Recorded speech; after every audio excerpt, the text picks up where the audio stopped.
Hola, bienvenidos a su curso de recolección y análisis de resultados.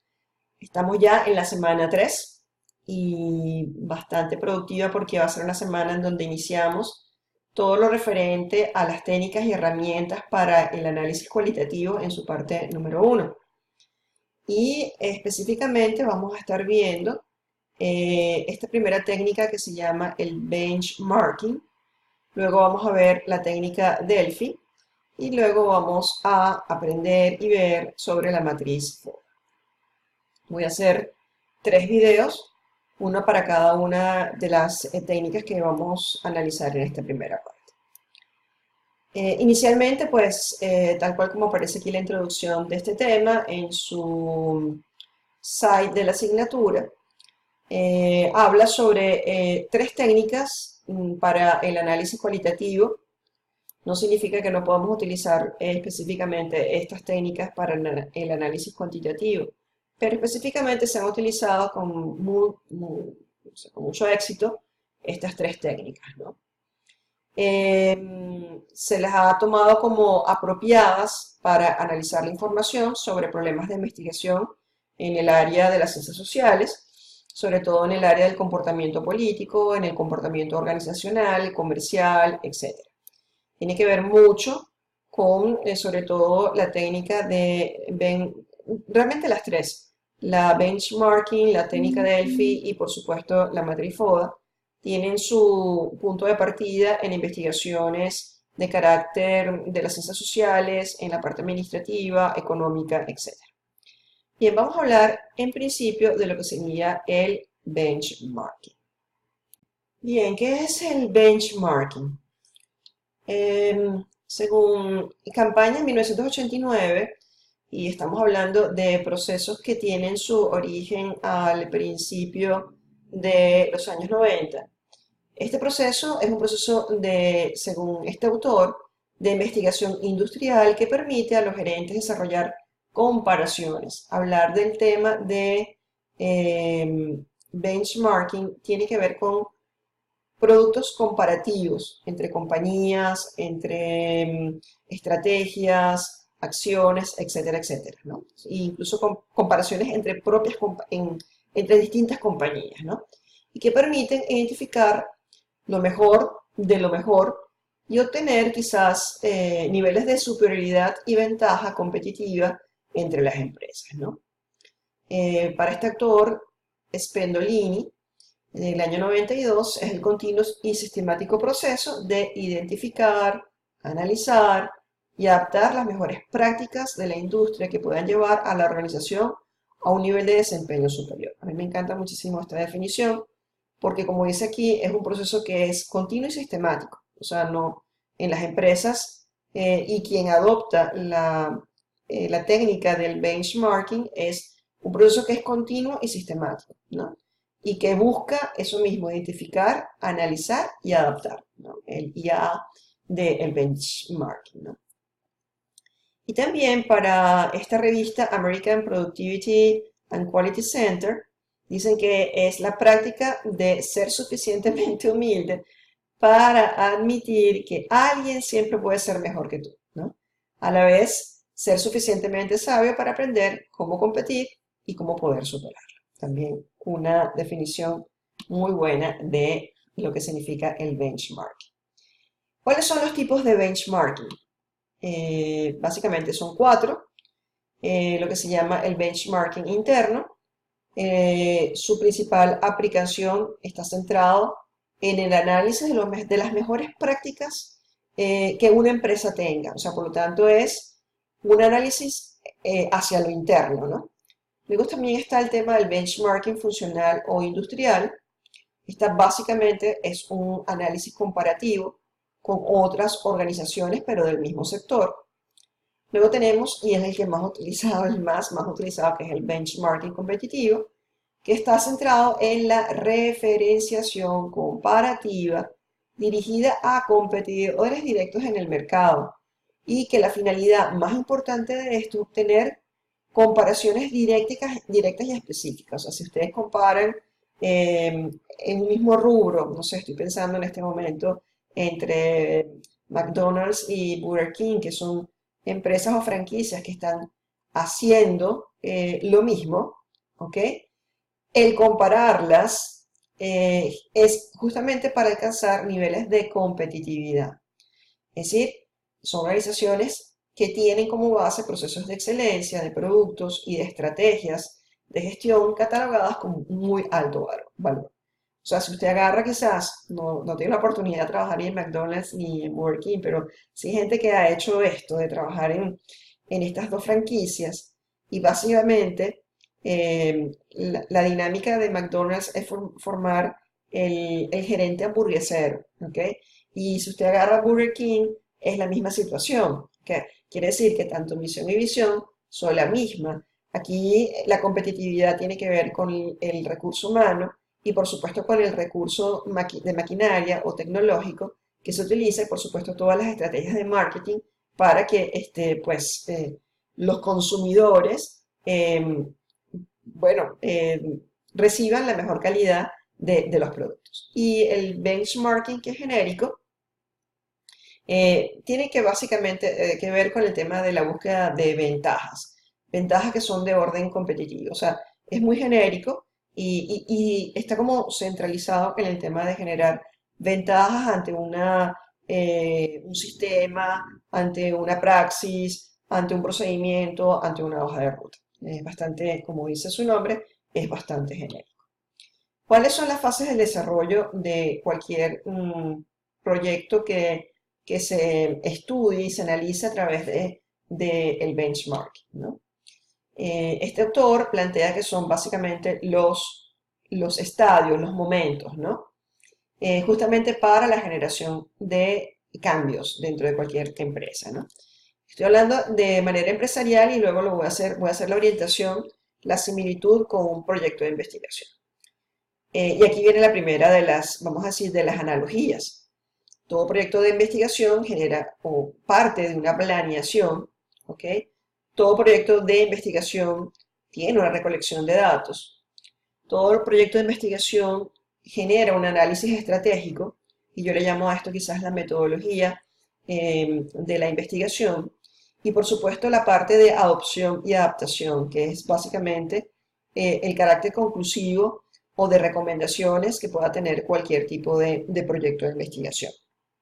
Por lo tanto, pienso que el benchmarking está bastante, vamos a decir, es utilizado en la estrategia cualitativa justamente con esta visión de planeación, recolección de datos, análisis estratégico y adopción y adaptación de esos, vamos a decir, resultados para llegar a esa implementación y generar cambios. ¿Ok?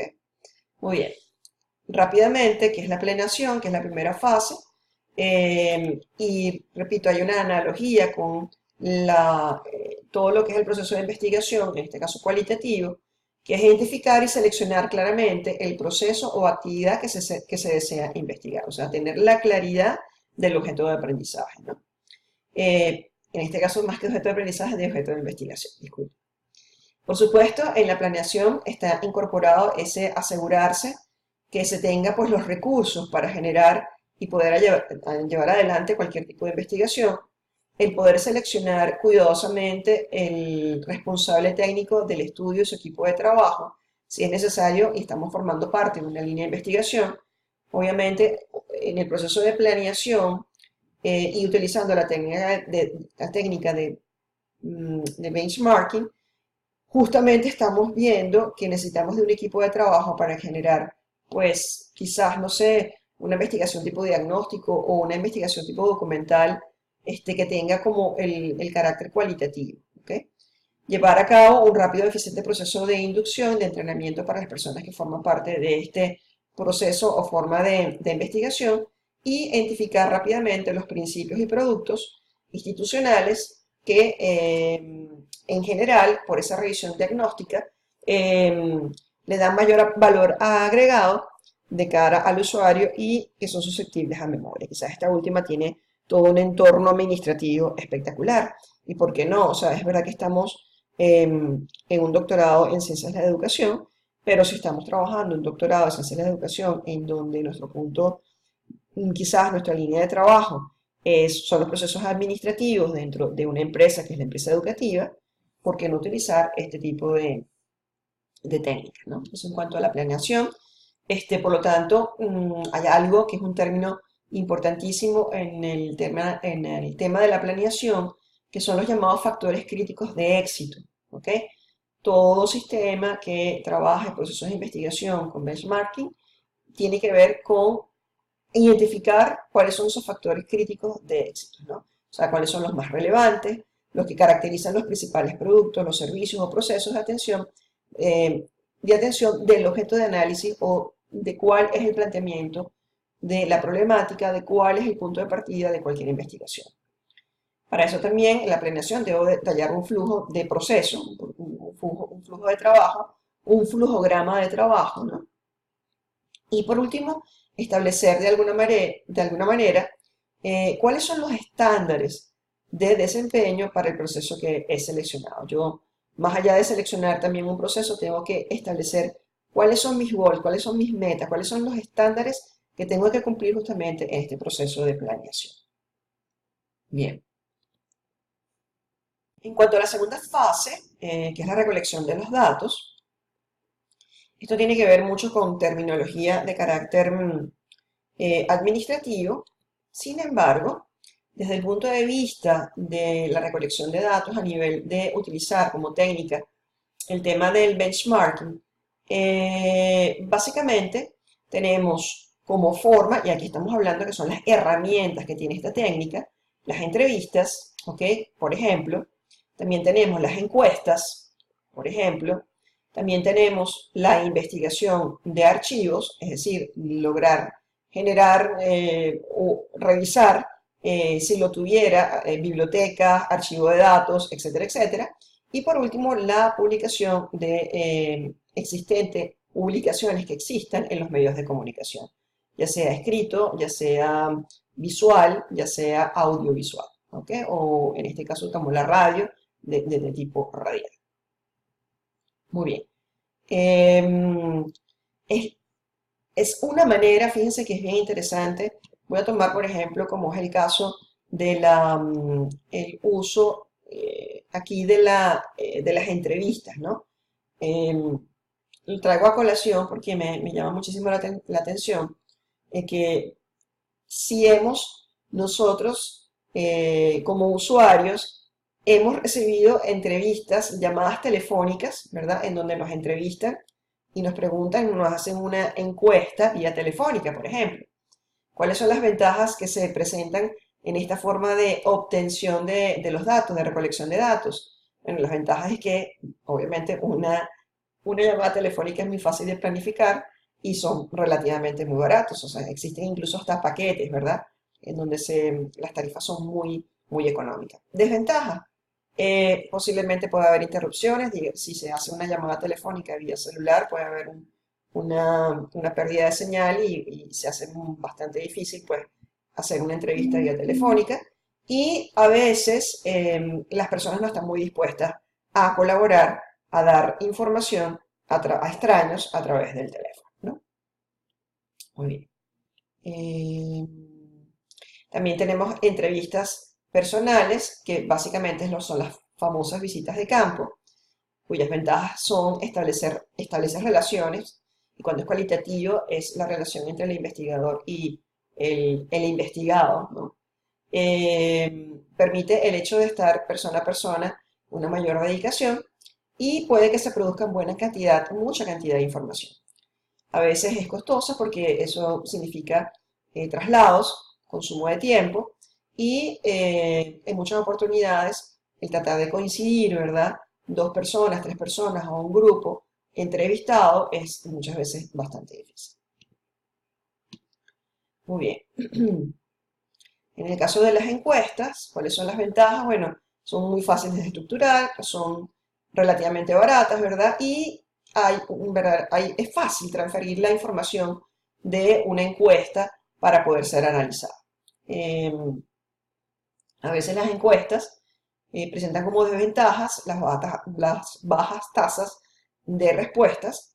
A veces se convierte en un proceso bastante impersonal y que la desventaja es que definitivamente una encuesta debe ser muy breve, porque si no, efectivamente la persona pues se aburre y como que deja de participar en esa encuesta.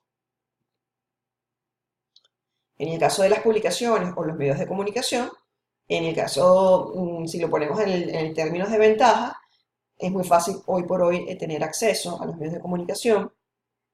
Existe cualquier variedad de recursos, la radio, la televisión, el network, o sea, el Facebook, el Instagram, el Twitter, etc. O sea, hay muchas formas de poder, es bastante variado el tema de los recursos. Y la recopilación de la data es pero es poco costosa. Y las desventajas, bueno, que muchas veces es tanta la información y sobre todo en ciertos tipos de ramas de la industria o etcétera, que a veces es difícil pues canalizar ese volumen de información que podemos recabar.